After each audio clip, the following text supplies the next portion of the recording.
Hello बच्चों, पढ़ाई करने के बाद भी अगर आपका एग्जाम खराब जा रहा है तो प्रॉब्लम पढ़ाई में नहीं, रिवीजन के तरीके में। यस, आपके रिवीजन के तरीके में। तो आज मैं आपके लिए ऐसे 5 तरीके लेकर आया हूं जिसको अगर आप फॉलो करते हो तो 101% आपको एग्जाम में हर एक चीज याद आएगी। क्योंकि आप पढ़ते जरूर है लेकिन आपको चीजें एग्जाम में याद आती नहीं है। आप पढ़ते जरूर है लेकिन आपको चीजें एग्जाम में याद आती नहीं है। तो इसका कारण क्या है? आपका रिवीजन करने की जो स्ट्रेटजी है वो मेन कारण है। ठीक है, तो आज मैं आपको ऐसे 5 तरीके बताने वाला हूं जिसको अगर आप फॉलो करते हैं तो आपको इसमें 101% इंप्लीमेंट मिलेगा। ठीक है, तो चाहे आप किसी भी सब्जेक्ट की तैयारी कर रहे हो, चाहे वो मैथ्स हो, साइंस हो, सोशल साइंस हो या कोई भी अदर सब्जेक्ट हो, तो ये यूनिवर्सल रिवीजन ट्रिक है जिसको मैं बता रहा हूं, है ना। ये हर एक सब्जेक्ट पर एप्लीकेबल होगी। क्लियर है? तो सबसे पहली जो ट्रिक है वो है ओपन नोट्स। यस, अब ये सर ओपन नोट्स है क्या? ठीक है, तो ओपन नोट्स के बारे में मैं सबसे पहले बता रहा हूं कि देखिए, जब भी हम पढ़ाई करने बैठते हैं, यानी जब भी हम रिवीजन करने बैठते हैं या पेपर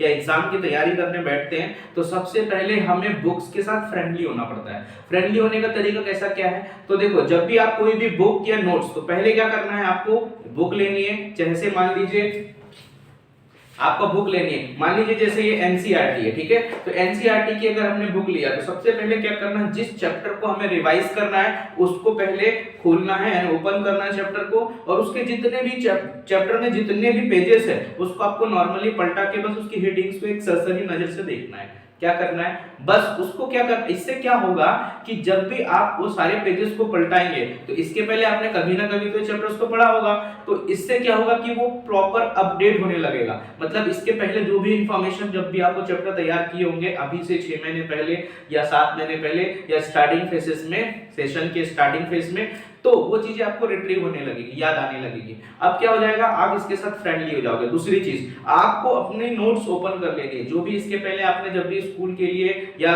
क्लासेस में जब भी आपने पढ़ा होगा, तो वो नोट्स को आपको ओपन कर लेना है। इसके क्या फायदे? तो देखो, ओपन नोट्स में करना क्या है कि अगर जैसे मान लीजिए आप मैथ्स की तैयारी कर रहे हैं, ठीक है, तो मैथ्स का आपने चैप्टर ओपन किया, डायरेक्टली आपने क्वेश्चन सॉल्व करना चालू कर दिए, तो इससे क्या होगा कि अभी आपके माइंड में प्रेजेंट में जो भी शॉर्ट तरीका उस मेथड का होगा, उसी से आप क्वेश्चन सॉल्व करके आंसर ले आएंगे। क्लियर है? समझ में आ रहा है? तो इससे क्या होगा कि आप वो शॉर्ट तरीके से ही प्रैक्टिस कर रहे हैं और वही आप एग्जाम में करके आएंगे, तो आपको नंबर पूरे नहीं मिलेंगे। तो आपको ये करना है कि सबसे पहले नोट्स ओपन करना है। नोट्स ओपन करने के बाद डायरेक्टली पहले उसमें देखना है कि इन चैप्टर्स के क्वेश्चंस में क्या क्या है और किस टाइप से इस क्वेश्चंस को सॉल्व करना है। इसका दूसरा एक फायदा और होगा कि जब भी आपने इसके पहले तैयारी की होंगे, तो कोई भी बॉक्स में इंपॉर्टेंट चीज को मार्क करके रखा होगा, तो वो चीज आपको वापस रिट्रीव हो जाएगी। अगर आप ऐसी तैयारी नहीं करते और डायरेक्टली आप चैप्टर ओपन करके एग्जाम्पल को देखते हुए डायरेक्टली फटाफट सॉल्व करते हैं, तो इससे क्या होगा कि आप बहुत सारी चीजों को मिस कर जाएंगे और जो एग्जाम में मेन इंपॉर्टेंट होगी। क्लियर है? दूसरा तरीका क्या है, बुक बंद रिवीजन। मतलब देखिए, आपने लगभग 30 मिनट्स तक के चैप्टर को पढ़ना है। ठीक है, अब पढ़ने के बाद आपको क्या करना है, बुक को क्लोज कर देना है, नोट्स को भी क्लोज कर देना है और बस आंख बंद करके उसको रिवाइंड करना है। इससे क्या होगा, आप एग्जाम मोड में चले जाएंगे। यस, इससे क्या होगा, आप एग्जाम मोड में चले जाओगे। एग्जाम मोड मतलब, क्योंकि एग्जाम में तो बुक्स ऑफ रहती है, मतलब बंद रहती है, वहां बुक तो होती नहीं है, तो हमें क्या है, चीजें याद नहीं आती। अब याद नहीं आने का कारण क्या होता है कि हमने कभी ऐसा प्रैक्टिस किया ही नहीं कि बुक बंद करके हमने टॉपिक, फिर उसका सब टॉपिक, यानी टॉपिक को याद किया, फिर उसका सब टॉपिक याद किया। तो इससे क्या होगा, आप क्या करेंगे, आपकी जो रिट्रीविंग प्रोसेस है, मतलब आपने जो भी चीज पढ़ी वो चली गई, लेकिन उसको आप वापस से निकालने की प्रैक्टिस वो आप नहीं कर पा रहे थे, तो वो चीज आपकी तैयार हो जाएगी। एग्जाम मोड आपके माइंड में एक्टिव हो जाएगा, चीजें आप बोल बोल करके उसको वापस रिवाइज कर सकते हैं। क्लियर है? तीसरा तरीका क्या है, स्टार सिस्टम। यस, ये स्टार सिस्टम जो है वो मोस्ट पावरफुल है ना, और ये टॉपर सीक्रेट भी है। तो इसमें है क्या, देखो, जब भी आप कोई भी टॉपिक पढ़ते हो तो उसमें सबसे पहले डेफिनेशन, इसको मार्क कर लेना है, क्योंकि डेफिनेशन एग्जैक्ट होती है। ठीक है, थोड़ा बहुत ऊपर नीचे कर सकते हो, लेकिन डेफिनेशन तो आपको डेफिनेशन रिवाइज करना ही पड़ेगा। दूसरा है फार्मूला।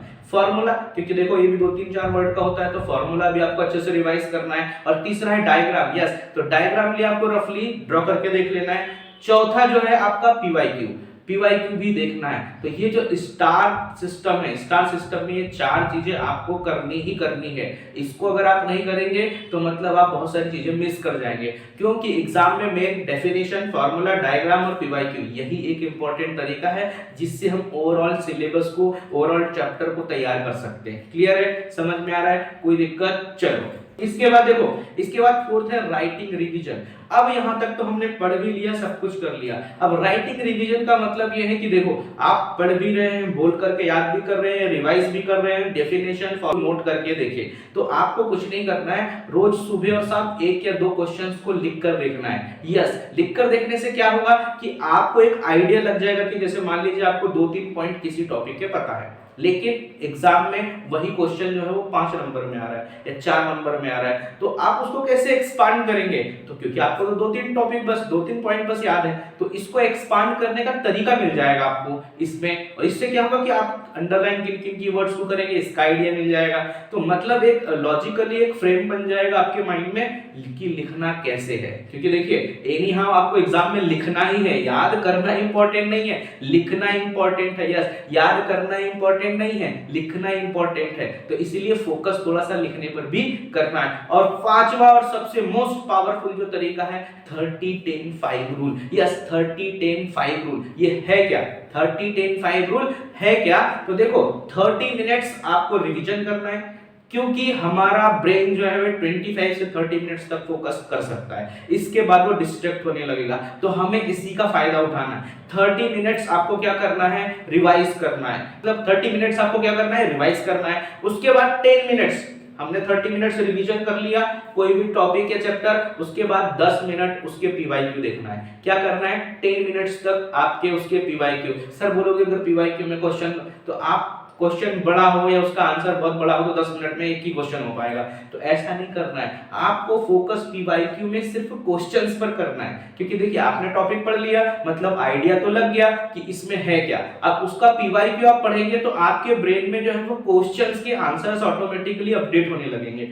फोकस हमेशा क्वेश्चंस पर करना है। पीवाईक्यू हम क्वेश्चंस को देखने के लिए करते हैं, सॉल्यूशन को के लिए नहीं, क्योंकि देखो सॉल्यूशन तो आप बना ही लेंगे क्योंकि आपने उस टॉपिक को पढ़ा है, लेकिन अगर क्वेश्चन आप समझ नहीं पाएंगे और डायरेक्टली आंसर बस देखेंगे तो आपको पता ही नहीं चलेगा कि आंसर किस क्वेश्चन का था। तो फोकस आपको प्रॉब्लम पर करना है, सॉल्यूशन पर बाद में करना है, पहले प्रॉब्लम पर करना है, ठीक है। तो 10 मिनट्स आपको पीवाईक्यू देखना है, और उसके बाद 5 मिनट्स अब देखो कि रिवीजन कर लिया, पीवाईक्यू कर लिया, लेकिन आप अटक कहां पर रहे? वीक पॉइंट क्या है हमारा, तो वीक पॉइंट को 5 मिनट देखना है। तो ऐसा अगर आप दिन में 8 से 10 बार करते हैं, क्योंकि आपके पास अभी 6 से 8 घंटे या 10 घंटे एटलीस्ट तो आपको पढ़ना ही पड़ेगा, क्योंकि एग्जाम बहुत पास में आ गई है और पूरी आपको जान लगाना है और पूरे जुनून के साथ और 100% देने के बाद आपको ये रिवीजन का तरीका अप्लाई करना है, तो 101% आपका इंप्रूवमेंट होगा, आपका पेपर बहुत अच्छा जाएगा। क्योंकि देखो हमें एनी हाउ